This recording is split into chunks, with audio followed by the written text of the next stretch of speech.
Then you speak to economists to get an understanding of the effect of the lockdowns on the stock market and therefore the investments of self-funded retirees, which is going to affect their health and well-being going forward. And you look at all of that and then you make a nuanced approach and you take a strategy that will have a minimal effect on the society while maximising the effect of the strategy. And isolation is perfect in this case. Makes sense. And I mean, we've seen the World Health Organization just as recently as this week do a backflip on lockdowns not being the answer, and that it may have been a temporary solution, they say, but not to destroy economies. And maybe that's a bit too late. What are your thoughts on that? Well, the horse has bolted. You know, there's been massive damage done to the Australian economy already. You know, particularly in Victoria, of course. And the country is going to be forever different after this. And yeah, I'm afraid the World Health people, they fall into the category of the wrong people to ask because, again, they are not risk management people, they're medical practitioners. The projected statistics that the Prime Minister used, using numbers out of China to lock down Australia earlier on in the year. Well, they were out by about 2 orders of magnitude, by about a factor of 100. And I forget the exact numbers, but it was like they were predicting 150,000 deaths, you know, this kind of thing. And there's been no self-awareness. The government at no stage said, sorry guys, we overreacted, we got it wrong. Now, if they'd done that, you could respect them. You know, they made a mistake, they got it wrong, fair enough. But they don't want to do that because that would lose too much political capital.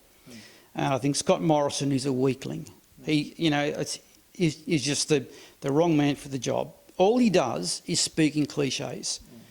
And bear in mind, he's from my side of politics. I'm a conservative. I liked the guy before all this came along. He was asked why we didn't have restrictions just for the elderly. Why not isolate the elderly? And he said the dumbest thing I think I've ever heard an Australian Prime Minister say. And I know that's a big call because there have been some dumb things said. He said the dumbest thing I've ever heard a Prime Minister say, he said, explaining why we didn't isolate elderly people, he said, well, when it rains, everyone gets wet. And I'm thinking, no, Mr Prime Minister, they don't. People inside don't get wet. People isolated from the rain don't get wet. That's why you go inside, to get out of the rain. You isolate yourself from the source of the water, the rain. And you could have done that with elderly people. You could have isolated them. And for him to make this statement just shows how little he understands about risk management. And one thing I've come to understand about risk management is you think you understand it until you actually do. That is, until you study it. When I first started studying risk management, I didn't think I needed to learn anything. I thought I understood it. Well, what's there to understand about risk management? It's just straightforward.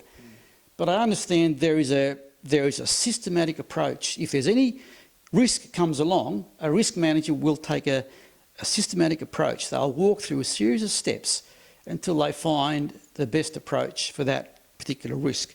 And Scott Morrison doesn't understand this, and unfortunately doesn't understand that he doesn't understand it. And Greg Hunt is just as guilty as Scott Morrison, in my view, because while all this is going on, what do? They pass legislation banning vaping, you know, as though anyone cares about that, as though that's important in the modern context. So it's Adam Crichton, one of the journalists with The Australian, said the only pandemic is the pandemic of stupidity. And he published a very good graph in The Australian, which showed the impact of the so-called pandemic. It showed that the death rate hasn't changed.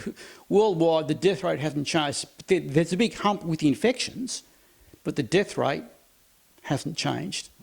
And that's why he said it's a pandemic of stupidity. Well, definitely, it's been also a pandemic of media frenzy with fear. Emotions sells. Emotions are a currency, and unfortunately, fear has been the biggest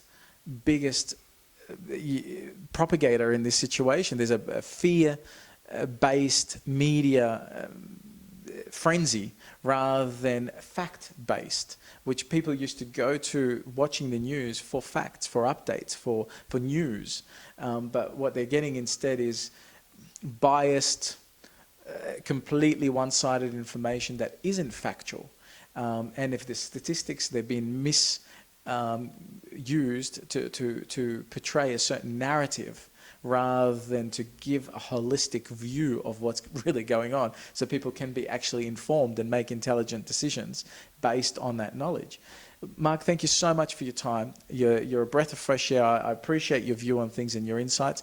I've got a website. Sure. How can people see more of the work that you do? Well, it occurred to me that the thing that is not being reported is the effect of the lockdowns.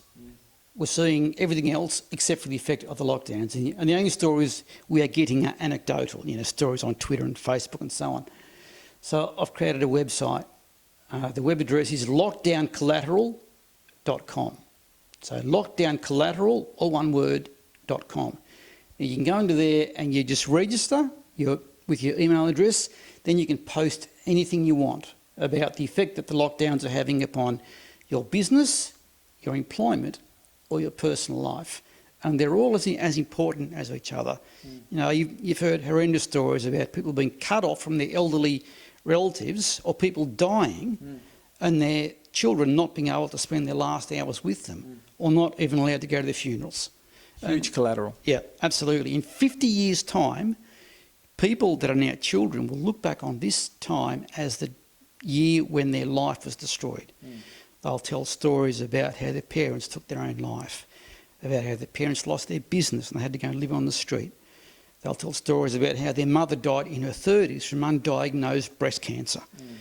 And people will look back on this time as the moment when their life was destroyed. And what our political leaders don't understand is that in years to come, they will be despised. And so, I think people are fed up with career politicians, and Donald Trump is the best example of that. I agree. Like him or hate him, he's definitely a real person rather than a political hack. Thank you again, Mark, for your time. worries. Really appreciate it. No worries. Cheers. Thank you.